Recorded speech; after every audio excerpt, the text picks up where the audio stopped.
উন্নত চিকিৎসার জন্য বিএনপি চেয়ারপারসন ও সাবেক প্রধানমন্ত্রী বেগম খালেদা জিয়াকে লন্ডনে নেওয়ার বিষয়টি আপাতত অনিশ্চিত হয়ে পড়েছে।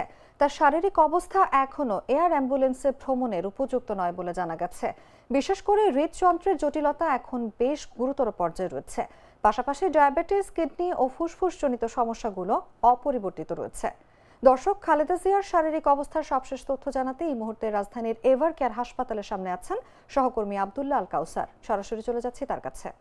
বেগম জিয়া এখন পর্যন্ত এভার কেয়ার হাসপাতালে ভর্তি রয়েছেন এবং চিকিৎসাধীন এখন পর্যন্ত রয়েছেন। বেগম জিয়ার জন্য যে জার্মান থেকে যে এয়ার অ্যাম্বুলেন্সটি আসার কথা ছিল আজকে, সেটি আসছে না। ফলে বেগম জিয়ার যে লন্ডন যাত্রা সেটি কিন্তু আপাতত বাতিল হয়েছে। এ নিয়ে বেগম জিয়ার লন্ডন যাত্রা 5 বারের মতো বাতিল হয়েছে।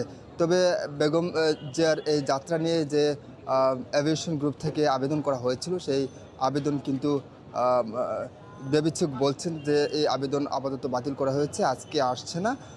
এ নিয়ে বিএনপির পক্ষ থেকে কোনো ধরনের স্পষ্ট বার্তা দেয়নি। তবে বলা হয়েছে যে বেগম জিয়ার অবস্থা যদি উন্নতি হয়, অর্থাৎ ডাক্তারদের পরামর্শ, মেডিকেল বোর্ড যদি সিদ্ধান্ত নেয়, সেই সিদ্ধান্ত পাশাপাশি হচ্ছে বেগম জিয়ার স্বাস্থ্যের উপর নির্ভর করছে বেগম জিয়া কখন উন্নত চিকিৎসার জন্য লন্ডনের দিকে যাচ্ছে।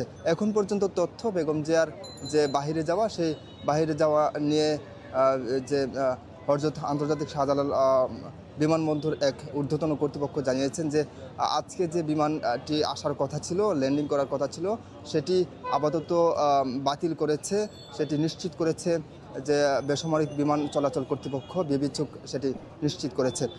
এই ছিল রাজধানীর এভার কেয়ার হাসপাতাল থেকে সর্বশেষ তথ্য। গ্লিটারের টুইন লেমন ও অ্যান্টিব্যাকটেরিয়াল ফর্মুলা বাসনকে চকচকে জীবাণুমুক্ত করে আমাদের দেয় গ্লিটার গ্যারান্টি।